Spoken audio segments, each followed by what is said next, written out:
Hello and welcome to my YouTube channel. आज के इस वीडियो में मैं आपके लिए लाया हूँ एसआई यूनिट्स के बारे में 10 टॉप ऑब्जेक्टिव्स। इनमें हम जो most of the fundamental SI units है उन सभी के बारे में जानेंगे और जो सबसे इम्पॉर्टेंट बातें हैं उनके बारे में जान लेंगे थ्रू एमसीक्यूज। तो एसआई यूनिट्स क्या होते हैं? ये एक स्टैंडर्ड होता है जिसके ज़रिए से हम किसी क्वांटिटी को मेजर कर लेते हैं, यानी कि इंटरनेशनल स्टैंडर्ड है जिसके ज़रिए से हम क्वांटिटीज़ को मेजर कर लेते हैं। ऐसा हो सकता था कि हर कोई अपनी अपनी तरीके से हर किसी चीज़ को नापे, तो इसमें पूरा कन्फ्यूजन हो जाता। इसलिए क्या हुआ कि जो इंटरनेशनल बॉडीज़ है उन्होंने एक आपस में मुफावरत करके एक स्टैंडर्ड कायम किया कि किस तरीके से हम क्वांटिटीज को मेजर कर लेंगे। तो सबसे पहले हम ऑब्जेक्टिव नंबर 1 जानेंगे।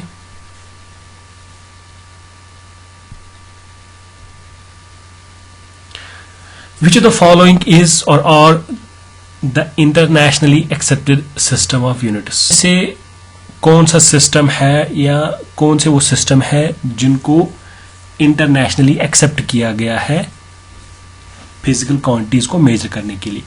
सबसे पहले CGS, that is centimetre, grams and seconds. Next हमारे पास है MKS, that is metre, kilogram and second system. तीसरा SI system, standard of international year. Number 4 FPS, that is foot, pound and second, या all of the above. इनमें से कौन सा ऐसा यूनिट है जिसको एक्सेप्ट किया गया है इंटरनेशनली क्वांटिटीज मेजर करने के लिए? तो इसमें कंफ्यूजन हो सकता है कि हम कहेंगे कि SI सिस्टम जो है वो इंटरनेशनली एक्सेप्टेड है, लेकिन ये जो चारों यूनिट्स है that is CGS, MKS, SI और FPS, ये चारों के चारों इंटरनेशनली एक्सेप्टेड सिस्टम्स है। तो इसका आंसर क्या आएगा? All of the above. Next, which of the following is SI unit of temperature? इनमें से SI यूनिट ऑफ टेम्परेचर कौन सा है? डिग्री सेंटीग्रेड है, केल्विन है, फॉरेनहाइट है या जूल है? इसमें कंफ्यूजन हो सकता है कि ज्यादातर हम डिग्री सेंटीग्रेड यहाँ पे यूज कर लेते हैं, तो शायद यही होगा। नहीं, बल्कि इसका एक्चुअल आंसर है केल्विन। तो SI यूनिट ऑफ टेम्परेचर क्या है? केल्विन है। Next, match the following physical quantities with their fundamental units. यहाँ पे नीचे फंडामेंटल यूनिट्स दिए हैं और फिजिकल क्वांटिटी दी है एक साइड से। आपको क्या करना है? मैच करना है इनका। तो अक्सर ऐसे क्वेश्चंस पूछे जाते हैं क्योंकि बल्क ऑफ इंफॉर्मेशन एक ही क्वेश्चन में होती है, तो सारी पूछी जाती है इस तरीके से। तो इसमें हम देखेंगे कि जो मास है उसका क्या होगा। तो सबसे पहले जो मास है उसका यूनिट क्या है? किलोग्राम। मास का यूनिट है किलोग्राम। SI यूनिट की मैं बात कर रहा हूं। Number second, electric current. Electric current को हम एम्पियर से मेजर कर लेते हैं। दूसरा इसमें आता है पोटेंशियल डिफरेंस, जिसको हम मेजर कर लेते हैं वोल्ट से, दैट इज V। तो कितने वोल्ट्स हो गए, वो पोटेंशियल डिफरेंस होती है। तो यहाँ पे ये जो करंट है एम्पियर इसका यूनिट है। नेक्स्ट, ल्यूमिनस इंटेंसिटी, यानी कि जो लाइट है उसकी इंटेंसिटी कितनी है, शिद्दत कितनी है, तो उसको हम कैंडिला में मेजर कर लेते हैं, दैट इज CD। नेक्स्ट हमारे पास अमाउंट ऑफ सबस्टेंस, यानी कि कोई सबस्टेंस आपके पास कितना है। ये इसको मास के साथ आप कंफ्यूज ना कीजिए, क्योंकि ये अमाउंट ऑफ सबस्टेंस यूजुअली हम लेते हैं कि एटम्स कितने हैं, मॉलिक्यूल्स कितने हैं। तो अमाउंट ऑफ सबस्टेंस हम मेजर कर लेते हैं मोल से। नेक्स्ट हमारे पास है टाइम। ये तो सबको पता है कि इसका SI यूनिट जो है वो सेकेंड्स है। नेक्स्ट इज लेंथ, और वो हम मेजर कर लेते हैं मीटर से। लेंथ का जो SI यूनिट है, फंडामेंटल यूनिट है, वो मीटर है। नेक्स्ट जो है question number 4, which of the following is not SI unit of force? इसमें ये ध्यान देना जरूरी है कि यहाँ पे नॉट लिखा है। अक्सर क्या होता है कि ऐसे क्वेश्चंस में बच्चे देखते हैं SI यूनिट ऑफ फोर्स, तो सीधे सीधे जल्दी टिक कर दिया किसी एक ऑप्शन को, जो लास्ट में फिर गलत हो जाता है। तो क्वेश्चन को पहले सीधे पढ़ना चाहिए, which of the following is not SI unit of force. इनमें से SI यूनिट ऑफ फोर्स कौन नहीं है? नंबर 1 डाइन, इससे भी हम फोर्स मेजर कर लेते हैं, पर ये SI यूनिट नहीं है। तो इसका करेक्ट आंसर क्या है? न्यूटन। तो जो SI यूनिट ऑफ फोर्स है वो न्यूटन है। यहाँ पे ये भी कंफ्यूज हो सकते हैं कि अगर आपको SI यूनिट पता नहीं है तो आप टिक कर लोगे बोथ 1 और 2, यानी कि फोर्स को हम मेजर कर लेते हैं न्यूटन से भी और डाइन से भी, लेकिन SI यूनिट जो है वो न्यूटन है। नेक्स्ट हमारे पास है फिर एक मैच, क्योंकि इसमें बहुत ज्यादा इंफॉर्मेशन एक ही क्वेश्चन में आती है तो इसलिए मैंने मैच जो है इसको प्रेफर किया। Match the following practical units of length correctly, यानी कि जो लेंथ के प्रैक्टिकल यूनिट्स होते हैं ये दिए हुए, इनको हम करेक्टली मैच कर लेंगे। सबसे पहला एंगस्ट्रॉम। एक एंगस्ट्रॉम जो होता है वो किसके बराबर होता है? एक एंगस्ट्रॉम 10⁻⁻10 मीटर्स, यानी कि 10⁻⁻10 मीटर्स जो होते हैं उसको हम एक एंगस्ट्रॉम बोलते हैं, उसकी सिंबल भी यहाँ पे है। नेक्स्ट है नॉटिकल माइल। आपने सुना होगा कि जो यूजुअली ये समुद्रों में होती है कि जहाज कितनी स्पीड से कितनी नॉटिकल माइल से चल रहा था, तो नॉटिकल माइल इसको हम सी माइल भी बोलते हैं, और ये होती है 6020 फीट, यानी कि एक नॉटिकल माइल जो होती है वो 6020 फीट होती है। तो अगर आपसे पूछा जाए कि एक जहाज जो है समंदरी वो एक नॉटिकल माइल की स्पीड से चल रहा है, तो आपके दिमाग में ये आना चाहिए कि वो 6020 फीट की रफ्तार से चल रहा है। नेक्स्ट हमारे पास है पार्सेक। ये एक पार्सेक किसके बराबर होता है? It is 3.26 light years.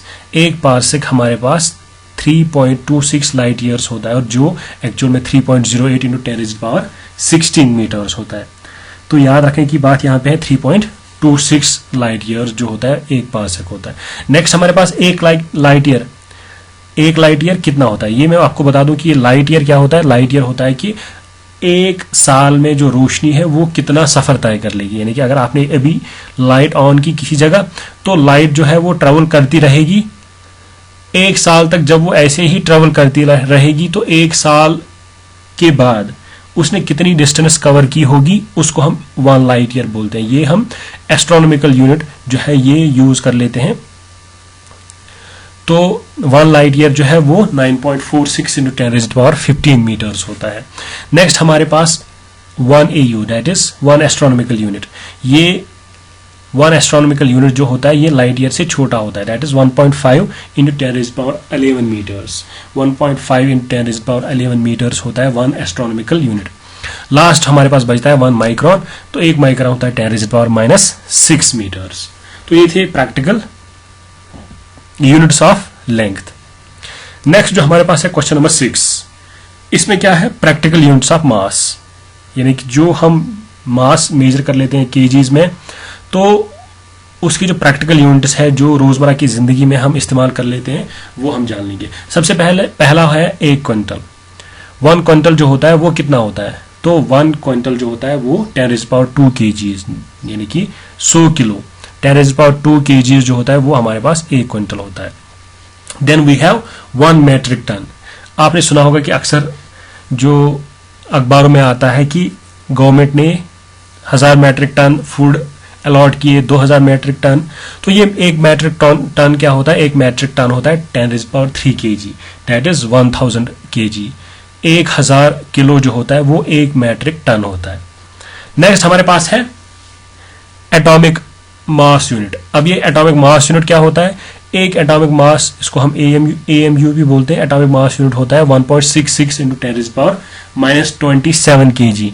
1.66 into 10⁻27 kg ये एक एटॉमिक मास यूनिट होता है। 1 स्लग, एक स्लग जो होता है वो 14.59 kg होता है, यानी कि आप बोल सकते हो तकरीबन 14.5 किलो जो होता है एक स्लग होता है। तो 14.59 kg एक स्लग होता है।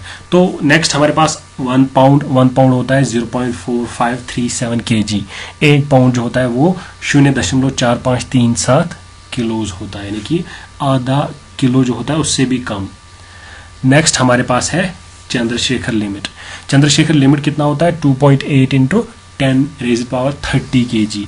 ये क्या होता है? ये एक्चुअली में ये स्टार कितना बड़ा हो सकता है, ये लिमिट चंद्रशेखर ने दिया था कि एक स्टार कितना हो सकता है। तो वो ये एक्चुअली 1.4 इंटू मास ऑफ सन। सन का जो मास है उसको अगर आप मल्टीपल कर लोगे 1.4 तो वही आ जाता है 2.8 इंटू 10⁻30 kg।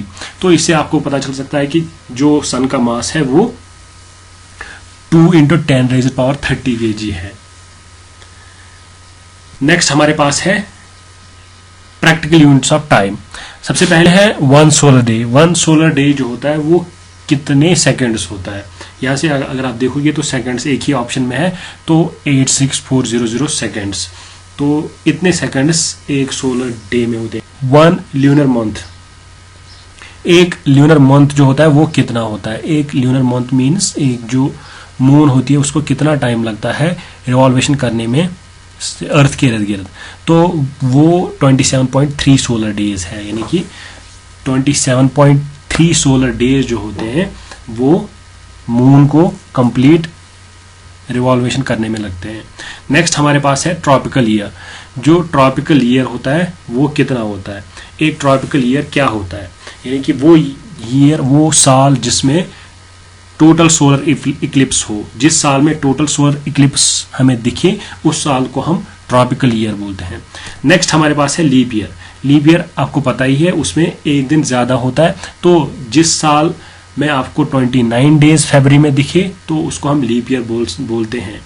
और उसके साथ साथ आप चेक कर सकते हो कि अगर उसको उस साल को अगर आप देखो उसको कंप्लीटली 4 से डिवाइड होता है तो वहां से भी हमें पता चलता है कि ये लीप ईयर। जैसे फॉर एग्जांपल 2020 2020 को अगर आप 4 से डिवाइड कर लोगे तो उसको कंप्लीट डिवाइड होगा।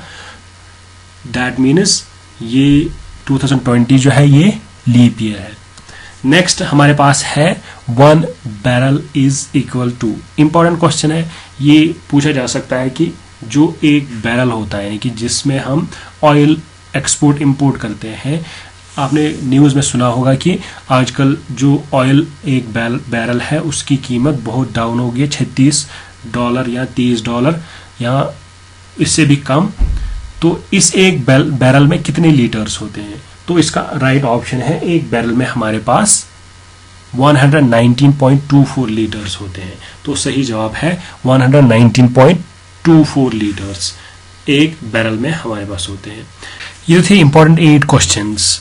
उसके बाद नेक्स्ट मैंने जो रखा है वो है प्रीफिक्स और सफिक्स, जो हम क्वांटिटीज के आगे यूज कर लेते हैं ताकि हम इनको बड़ा या छोटा कर ले। जैसे हम बोलते हैं किलोग्राम, तो वो किलो जो होता है वो इसके आगे हम प्रीफिक्स यूज कर लेते हैं, दैट इज इक्वल टू 10⁻3। इसी तरह बहुत से ऐसे जो प्रीफिक्सेस है यूज हम कर लेते हैं। ये सारे जो प्रीफिक्सेस है ये क्वांटिटीज को और बढ़ाते हैं। जैसे 10⁻1 10⁻2 तो आप यूज कर लोगे, जैसे kilometre, kilogram, mega bite, gigabyte, terabyte. तो ऐसे यूनिट्स हम यूज कर लेते हैं।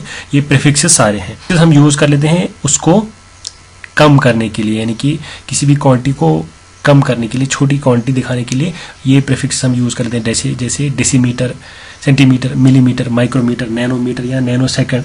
तो इस तरह पिकोमीटर, पिको सेकंड, तो ये सारे यूज कर लेते हैं। और लास्ट में ये यहाँ पे जो ऐसा यूनिट है वर्क का वो जूल है, और एक जूल जो होता है वो 10⁻7 अर्ग होता है। इस तरह जो सीजीएस सिस्टम में जैसे हमने देखा डाइन जो है वो फोर्स का यूनिट है, तो वो सीजीएस सिस्टम में है।